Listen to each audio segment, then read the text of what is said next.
ओम नमो भगवते वासुदेवाय नमः। स्वागत है आप सभी का मेरे यूट्यूब चैनल पर। आज मैं आपको शरद पूर्णमासी की कथा सुना रहा हूँ। अश्वनी मास के शुक्ल पक्ष की पूर्णिमा को शरद पूर्णिमा का व्रत रखा जाता है। शरद पूर्णिमा का शास्त्रों में विशेष महत्व कहा गया है। हिंदू धर्म में शरद पूर्णिमा का खास महत्व होता है। अश्विनी मास की पूर्णिमा को शरद पूर्णिमा कहते हैं। इस साल शरद पूर्णमासी बहुत ही अच्छे योग में आ रही है। शरद पूर्णिमा को अश्विनी पूर्णिमा, कोजगारी पूर्णिमा और कौमुदी व्रत के नाम से भी जाना जाता है। शरद पूर्णिमा के दिन चंद्रमा 16 कलाओं से भरपूर होते हैं। इस दिन अमृत की वर्षा करते हैं। कहते हैं कि इस दिन माता लक्ष्मी जी का जन्म हुआ था। माँ लक्ष्मी समुद्र मंथन के दौरान प्रकट हुई थी और प्रत्येक घर में माता लक्ष्मी का इस दिन वास होता है। माता लक्ष्मी जी प्रत्येक घर में आती हैं।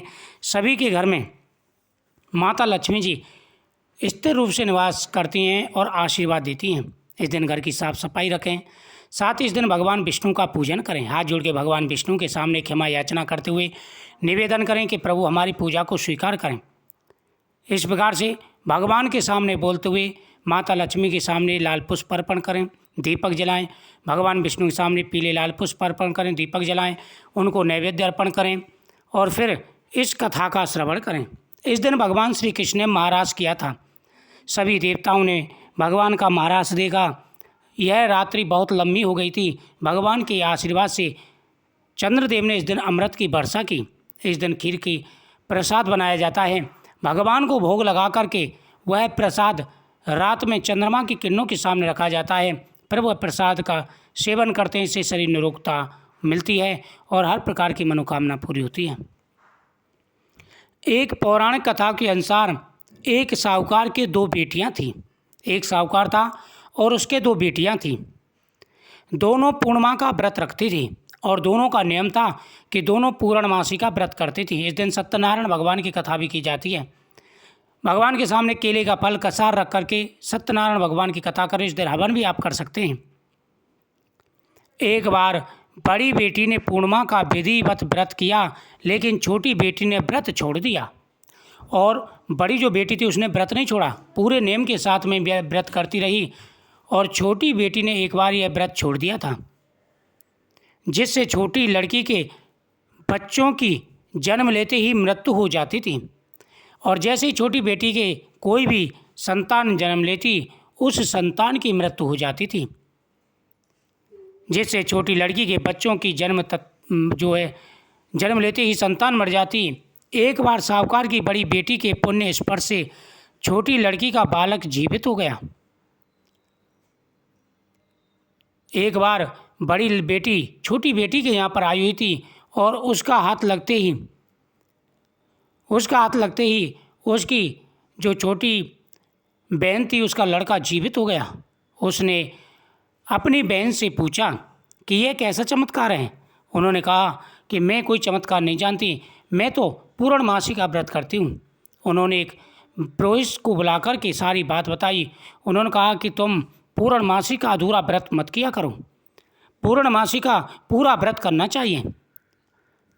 पूरा व्रत का मतलब यह है कि पूरे दिन व्रत रखें, शाम को कथा सुने, फिर भगवान को भोग लगा करके पारण करें। व्रत का पूरा फल प्राप्त होता है। इस पूर्णमासी को बहुत बड़ा योग बना हुआ है। बड़ी पूर्णमासी है। इस दिन सुबह स्नान करें गंगा जल में डाल करके। उसके बाद में सूर्यदेव को अर्घ्य दें। फिर आप भगवान विष्णु का पूजन करें। भगवान से क्षमा याचना करते हुए अपनी प्रार्थना बोलनी चाहिए। ऐसा करने से भगवान प्रसन्न होकर के मनवांछित फल प्रदान करते हैं।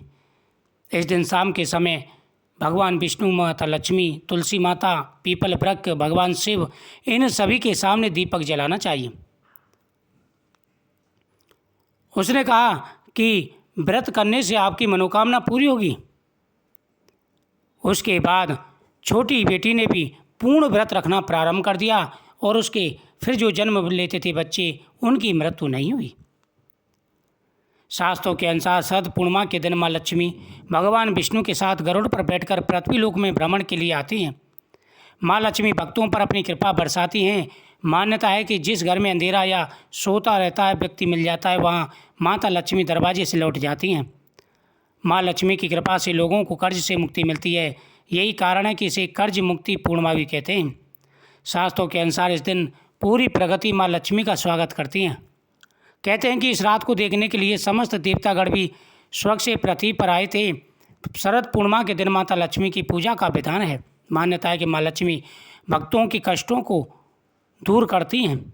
शरद पूर्णिमा के दिन खीर का भोग लगा करके आसमान के नीचे रखी जाती है।